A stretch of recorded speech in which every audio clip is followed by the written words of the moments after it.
दोस्तों, जब पुलिस एक बेकसूर नमाजी के साथ मारपीट करने लगी और जब उसे गिरफ्तार करने लगी तो अल्लाह की कुदरत ने एक बंदर भेजकर ऐसा क्या करिश्मा दिखाया कि उसको देखकर सारे पुलिस वाले भी हक्के बक्के रह गए और सजदे में गिर पड़े। आज की इस वीडियो में हम आपको इसी वाक़ये को पूरी तफसील के साथ बताने वाले हैं, जिसको सुनकर यकीनन आप लोग भी हैरान और परेशान हो जाओगे और आप भी ये मानने पर मजबूर हो जाओगे कि वाकई में अल्लाह की कुदरत बहुत बड़ी है और अल्लाह अपने हर नेक बंदों की दुआ को जरूर सुनता है और उनकी दुख मुसीबत में मदद भी करता है। इसलिए आज का ये वीडियो आप सभी के लिए बहुत ही खास है। आप इस वीडियो को आखिर तक जरूर देखें और अगर आपको अल्लाह की कुदरत पर मुकम्मल भरोसा है तो आप इस वीडियो को दिल से एक लाइक करें और कमेंट में अल्लाहू अकबर लिखकर इसे शेयर भी कर दें ताकि और भी लोगों के पास ये वीडियो पहुंच जाए। तो चलिए वीडियो शुरू करते हैं। दोस्तों, आज जो वाकया हम आपको यहाँ पर बताने वाले हैं, ये वाकया पंजाब का बताया जाता है। पंजाब में एक छोटा सा गांव है सरगोदा। इस गांव में एक मुसलमान लड़का रहता था जिसकी उम्र तकरीबन 30 साल के करीब थी। ये लड़का बहुत ही नेक और परहेजगार था, 5 वक्त का नमाजी था और हर नमाज को उसके सही वक्त पर ही अदा करता था और कोशिश करता कि वो हर नमाज को मस्जिद में जमात के साथ ही अदा करे। यही वजह थी कि इस लड़के का ज्यादातर वक्त मस्जिद में ही गुजरा करता था। और यही नहीं, जब ये लड़का नमाज से फारिग हो जाता तो उसके बाद ये कुछ वक्त के लिए मस्जिद के एक कोने में बैठ जाता और कुरान पाक की तिलावत भी करता था। और वो ऐसा हर नमाज के बाद में किया करता था, यानी कि हर नमाज के बाद वो थोड़ी देर कुरान पाक जरूर पढ़ता था। उसकी इस आदत के बारे में सभी नमाजियों को अच्छी तरह से मालूम था। उस नौजवान का इस्लाम से इतना ज्यादा लगाव देखकर सारे लोग उस पर न सिर्फ नाज करते बल्कि उसकी बहुत ज्यादा इज्जत भी किया करते थे। ये लड़का हर किसी से हुस्ने अखलाक के साथ में पेश आया करता था और कोशिश करता कि उसकी वजह से कभी भी किसी का दिल ना दुखे। और यही नहीं, वो हरदम ये भी कोशिश करता रहता कि वो किसी जरूरतमंद की मदद भी कर सके। इसी वजह से गांव के सारे लोग उसके अखलाक के दीवाने थे। लेकिन इसके दूसरी तरफ इस नौजवान का एक छोटा भाई था जो बहुत ही ज्यादा अय्यास किस्म का था। वो हर वक्त दुनिया के लालच में रहता था और हर वक्त पैसों के पीछे ही भागता रहता। फिर कुछ दिन गुजरे कि एक दिन अचानक इनके वालिद का इंतकाल हो गया। इस सदमे के बाद बड़ा भाई अंदर ही अंदर टूट गया, इसलिए फिर वो ज्यादा वक्त मस्जिद में ही गुजारने लगा था। वहीं दूसरी तरफ उसका छोटा भाई हर वक्त ये भी कोशिश करता रहता कि वो किसी ना किसी तरह से अपने बड़े भाई की जमीन हड़प ले और उसकी जमीन को अपने नाम कर ले। यानी कि वो इस कोशिश में रहने लगा कि वो कैसे भी करके बाप की जमीन में से बड़े भाई का जो हिस्सा था वो अपने नाम करवा ले। इसलिए फिर छोटे भाई ने अंदर ही अंदर बड़े भाई के खिलाफ साजिश रचना शुरू कर दिया, मगर वो किसी भी तरह से अपने इस मकसद में कामयाब नहीं हो सका। दोस्तों, उसके बाद जब छोटे भाई की तमाम कोशिशें बेकार हो गईं, तो फिर एक दिन छोटे भाई ने सोचा कि क्यों ना वो इसके लिए अपने बड़े भाई की सबसे पसंदीदा चीज यानी कि मस्जिद का इस्तेमाल करें। इसलिए फिर वो सोचने लगा कि वो अपने बड़े भाई को मस्जिद के ही किसी काम में फंसवा दे। फिर छोटे भाई ने एक प्लान बनाया कि वो किसी ना किसी तरह से अपने बड़े भाई को मस्जिद की चोरी में फंसा दे, जिससे वो मस्जिद में जाने से रुक जाए। और उसको ये भी मालूम था कि उसका बड़ा भाई 5 वक्त का नमाजी है और मस्जिद से बहुत ज्यादा लगाव भी रखता है, इसलिए वो मस्जिद के बगैर नहीं रह सकता।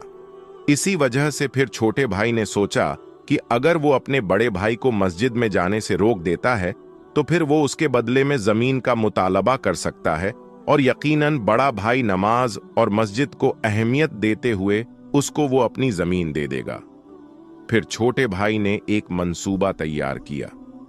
जमीन हासिल करने के लालच ने छोटे भाई को अंधा कर दिया था, इसलिए फिर उस कमबख्त ने रात के अंधेरे में मस्जिद का कुछ कीमती सामान उठा लिया यानी कि उसने मस्जिद में चोरी कर डाली। उसने मस्जिद का कुछ कीमती सामान उठाया और अपने घर ले आया और उस चोरी किए हुए सामान को उसने अपने घर में एक खुफिया जगह पर छुपा दिया और फिर पुलिस वालों के पास में जाकर अपने भाई पर इल्जाम लगा दिया और कहने लगा कि हमारी मस्जिद में चोरी हो गई है और मस्जिद का सामान चुराने वाला और कोई नहीं बल्कि उसका ही बड़ा भाई है। इधर दूसरी तरफ बेचारे बड़े भाई को इसके बारे में कुछ मालूम भी नहीं था। वो ऐसे ही मस्जिद में जा रहा था और सच्चे दिल से अल्लाह की इबादत कर रहा था और वैसे ही अल्लाह के सामने गिड़गिड़ाकर दुआएं भी मांगता था। वो अपनी हर दुआ में कहता कि ऐ अल्लाह, मुझे हर मुश्किल से निजात दे। अगर मैं कभी किसी बड़ी मुसीबत में फंस जाऊं तो तू मेरी गैब से मदद फरमाना। बड़ा भाई हर नमाज के बाद ये दुआ जरूर किया करता था। दोस्तों, जैसा कि हमने आपको पहले ही बताया था कि चोरी के बाद में छोटे भाई ने इसका इल्जाम बड़े भाई पर लगा दिया था।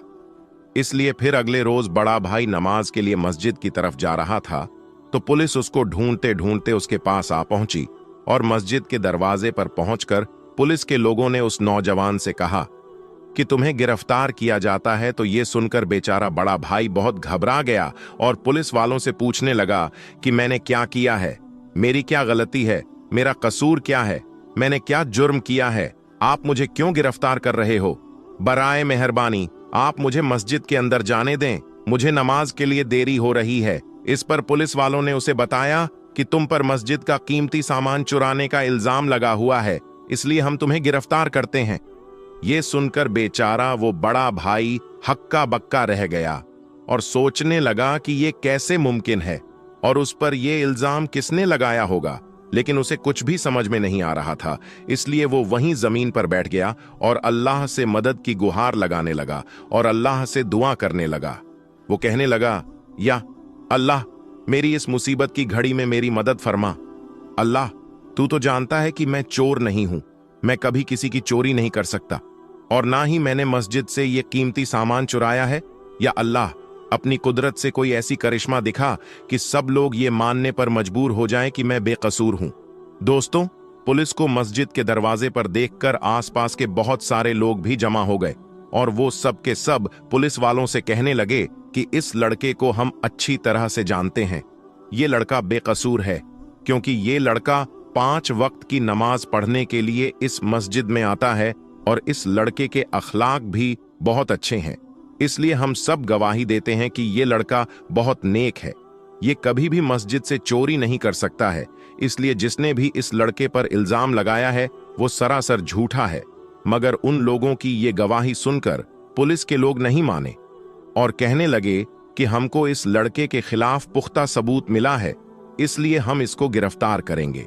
इतने में उस लड़के का छोटा भाई भी वहां पर आ पहुंचा और फिर वो अपने बड़े भाई को एक तरफ ले जाकर कहने लगा कि ये सब मेरा किया धरा है, मैंने ही तुम पर यह इल्जाम लगाया है।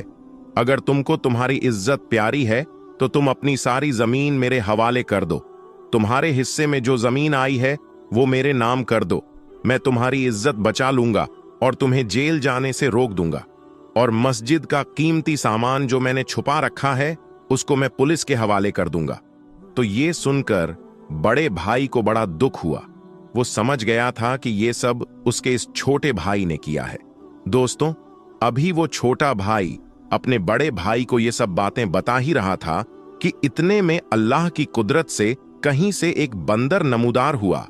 उसके एक हाथ में मस्जिद का वो कीमती सामान था जिसको छोटे भाई ने मस्जिद से चुराकर अपने घर में छुपाया था। ये देखते ही छोटे भाई के चेहरे का रंग उड़ गया। पुलिस वाले भी बंदर के हाथ में मस्जिद का चोरी हुआ सामान देखकर हैरान रह गए। उनको मालूम चल गया कि वो जिस लड़के को गिरफ्तार करने वाले थे वो तो बेकसूर है। फिर उस बंदर ने उन पुलिस वालों को साथ ले जाकर बता दिया कि उसने छोटे भाई के घर से ही सामान उठाया है।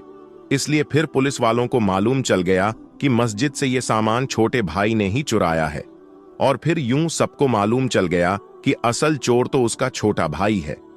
फिर पुलिस वालों ने छोटे भाई को गिरफ्तार कर लिया और जब उससे पूछताछ हुई तो फिर ये सारी बातें छोटे भाई ने पुलिस वालों को बता दी। इधर वो बड़ा भाई अल्लाह के सामने सजदे में गिरकर अल्लाह ताला का इस बात के लिए शुक्र अदा करता रहा कि ऐन मौके पर अल्लाह ने एक बंदर भेजकर उसकी किस तरह से मदद की, और इस तरह से फिर पूरे गांव वालों को उसकी बेगुनाही का सबूत मिल जाता है। ये देखकर सबका अल्लाह पर भरोसा और भी ज्यादा मजबूत हो गया। दोस्तों, आपको आज का ये वाकया कैसा लगा?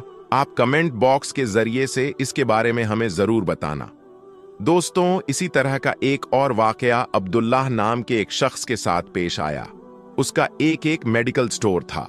अब्दुल्लाह ने अपनी जिंदगी का एक ऐसा वाकया सुनाया जिसको सुनकर आप भी हैरान रह जाएंगे।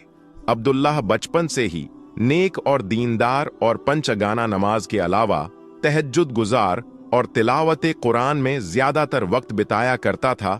बाज मर्तबा सारी रात नवाफिल अदा करता, रोजे नमाज जकात का पाबंद था। उम्र गुजरती गई और अब्दुल्लाह ने शादी नहीं की। घर वाले उस पर शादी का दबाव बनाने लगे।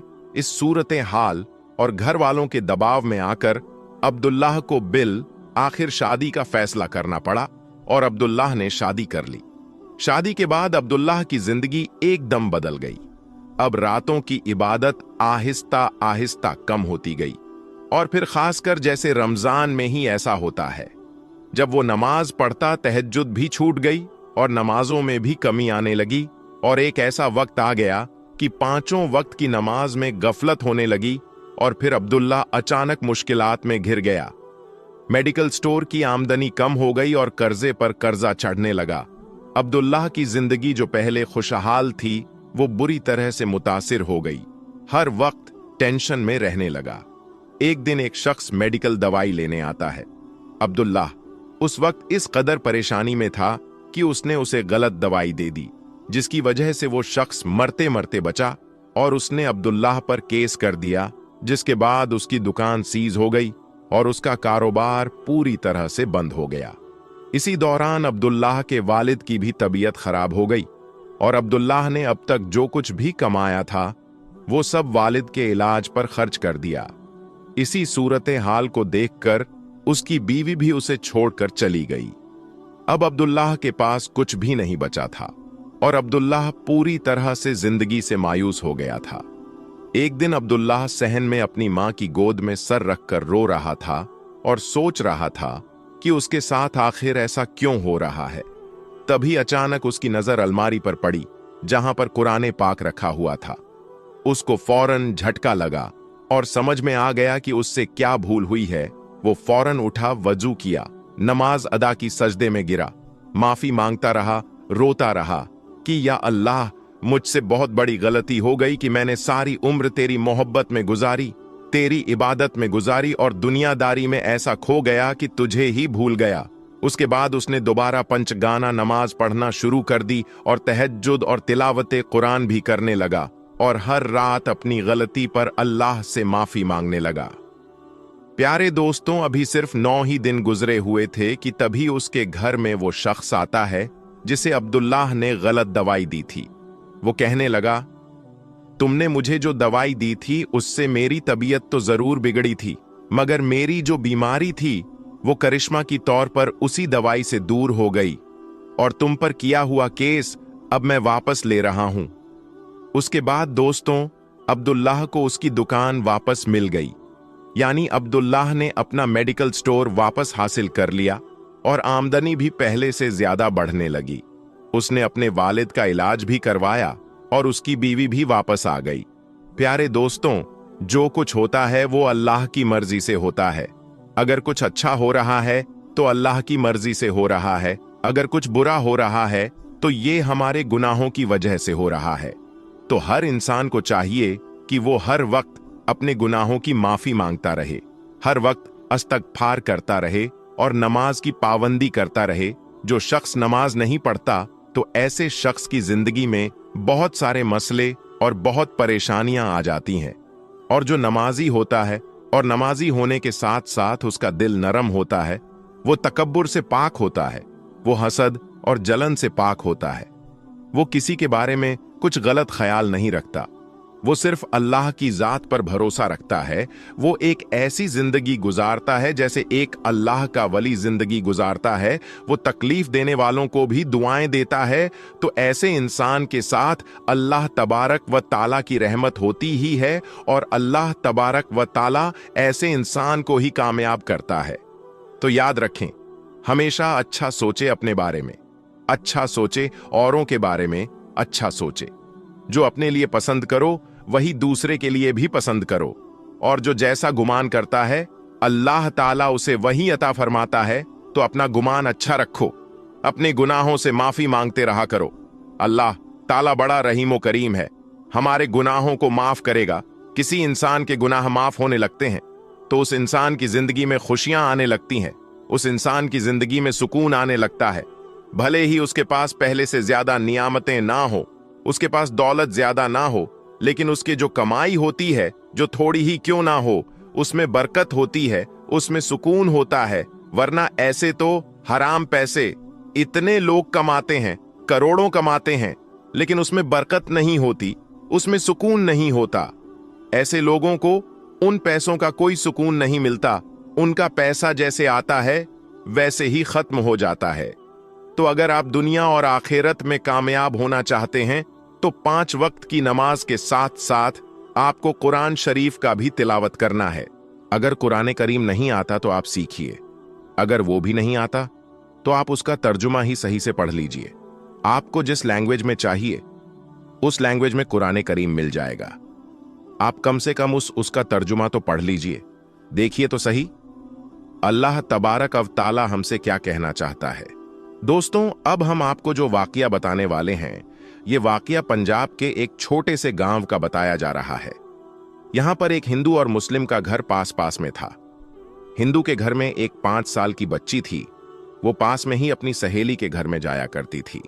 जिस तरह आम घरों के बच्चे अपने आसपास खेलने जाया करते हैं, वैसे ही ये बच्ची भी अपने पास के घर में खेलने जाया करती थी। ये बच्ची जिस बच्चे के साथ खेलने जाया करती थी वो मुसलमान थी और उसकी माँ अपने घर में बच्चों को कुरान मजीद सिखाया करती थी। इसीलिए जब भी उसकी वालिदा बच्चों को कुरान पाक सिखाने के लिए बुलाती तो वो हिंदू लड़की उसके साथ यानी पास में बैठ जाया करती थी। दोस्तों, धीरे धीरे उसका भी मन पढ़ने में लग गया। एक दिन उसने अपनी सहेली के माँ से कहा कि अम्मा, मैं भी पढ़ना चाहती हूं। अब सहेली के माँ ने साथ में उसे भी पढ़ाना शुरू कर दिया। हिंदू लड़की ने धीरे धीरे कायदा पढ़ना सीखा, फिर बकायदा कुरान मजीद भी अपनी सहेली के साथ पढ़ना शुरू कर दिया। उस बच्ची ने अपने माँ बाप को इसके बारे में कुछ भी नहीं बताया, यानी कि इस बात से उसके घर वाले अनजान थे। जब मुस्लिम लड़की ने कुरान पाक मुकम्मल पढ़ना सीखा, तब तक ये हिंदू लड़की भी पूरा कुरान मजीद पढ़ना सीख गई थी। दोस्तों, उसके बाद एक ऐसा वक्त आया कि वो बच्ची जवान हो गई। मां ने उसकी शादी एक कट्टर हिंदू नौजवान के साथ तय कर दी। वो इतना ज्यादा कट्टर था कि मुसलमानों को देखना तो दूर की बात थी, मुसलमानों से बात करना भी पसंद नहीं करता था। अब उस लड़की की शादी होने लगी। एक दिन वो लड़की अपनी मुस्लिम सहेली की वालिदा के पास गई और उसको कहने लगी कि मैंने आपसे पूरा कुरान पाक पढ़ना सीख लिया है और मैंने दिल ही दिल में कलमा भी पढ़ लिया है, मगर मैं इसके बारे में अपने घर वालों को कुछ भी नहीं बता सकती। अगर मैंने उसको बता दिया तो वो लोग मेरा कत्ल कर देंगे। अब मेरी शादी भी एक ऐसे इंसान के साथ होने वाली है जो मुसलमानों को देखना भी नहीं चाहता। अब आप ही बताइए कि मैं क्या करूं। ये सुनकर उसकी सहेली की वालिदा ने कहा कि बेटा, अगर तुझको कुरान पाक से सच्ची मोहब्बत है तो अल्लाह तबारक व ताला पर भरोसा रखो। अल्लाह रब्बुल इज्जत तुम्हारे ईमान को जाया होने से जरूर बचा लेगा। चुनांचे उस उस्तादनी ने उसकी शादी का तोहफा तैयार किया और उस तोहफे में कुरान मजीद भी रख दिया। जब तोहफा दिया गया तो उसने हिंदू लड़की की मां से कहा कि इसकी पैकिंग हमने बहुत खूबसूरत करवाई है, हमारा दिल चाहता है कि यह तोहफा बच्ची यहां ना खोले बल्कि अपने ससुराल में जाकर खोले। तो मां बाप ने इस बात को मान लिया। चुनांचे इस तरह वो लड़की रुखसत होकर अपने ससुराल में पहुंच गई और कुरान पाक अपने साथ ले गई। उसने घर में पहुंचकर कुरान पाक खोला। लड़की ने वहां जाकर उसको कहीं सामान में छुपा दिया। अब उसका शौहर जब ऑफिस चला जाता था तो वो घर पर अकेली होती थी और कुरान को निकाल कर रोजाना पढ़ती थी और शौहर के आने से पहले पहले उसे छुपा कर रख देती थी। कई साल उसने इसी तरह से गुजार दिए, यहां तक कि वो हामिला यानी प्रेग्नेंट हो गई। अब वो सोचती है कि मैंने अपने ईमान को छुपाया हुआ है, शौहर घर पर नहीं होता है तो कुरान पाक पढ़ लेती हूं। अगर मेरा बच्चा पैदा हुआ तो मेरे बच्चे के ईमान का क्या बनेगा। और वो दुआएं मांगती थीं कि या अल्लाह कोई ऐसी तरकीब बना दे कि मैं अपने बच्चे को कलमा पढ़ाऊं और वो भी मुसलमान बन जाए। उसे कोई सूरत नजर नहीं आ रही थी। एक दिन उसके शौहर ने हॉस्पिटल में टेस्ट करवाया तो उसको पता चला कि उसको कैंसर की बीमारी है। शौहर बड़ा हैरान और परेशान घर आया, अपनी बीवी को देखकर रोने लगा तो बीवी ने पूछा, रो क्यों रहे हो? उसने कहा, तू मुझसे इतनी मोहब्बत करने वाली है, इतनी खूबसूरत है, इतनी वफादार है, और अब तेरा और मेरा साथ सिर्फ चंद दिन का है। अब मैं बस मरने ही वाला हूं। डॉक्टर ने बताया है कि मुझे कैंसर है। डॉक्टर ने मुझे लाइलाज करार दे दिया है। कैंसर इतना फैल गया है कि वो कहते हैं कि तू 1 महीना भी जिंदा नहीं रहेगा।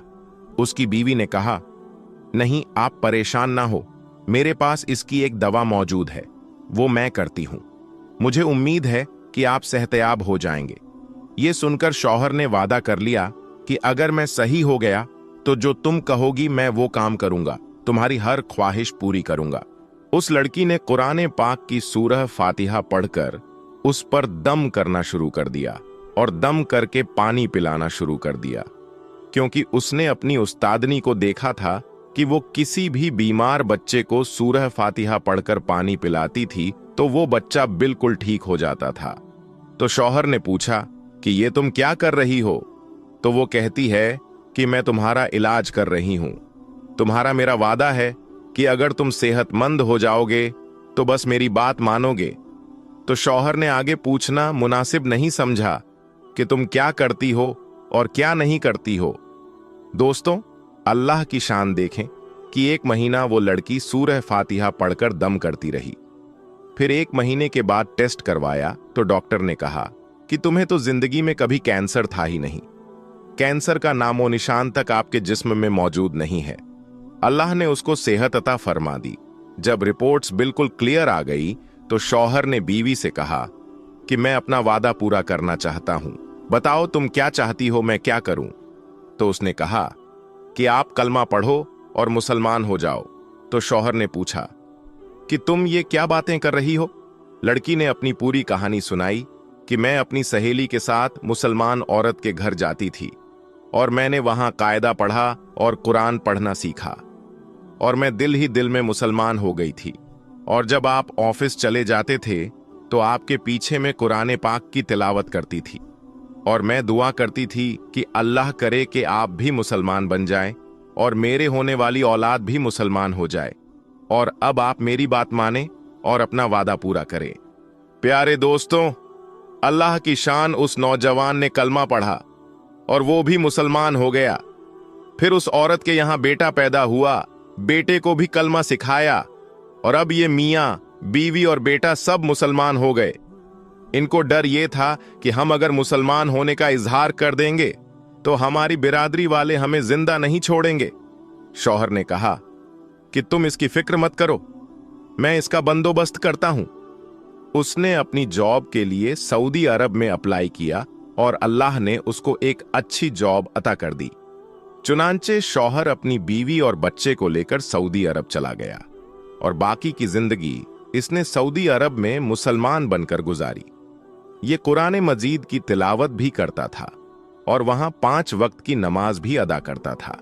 प्यारे दोस्तों, हम उम्मीद करते हैं कि आपको आज की हमारी ये वीडियो पसंद आई होगी। इस वीडियो को अपने दोस्तों, रिश्तेदारों में जरूर शेयर करें। हम मिलते हैं आपको अगली वीडियो में, तब तक के लिए अल्लाह हाफिज।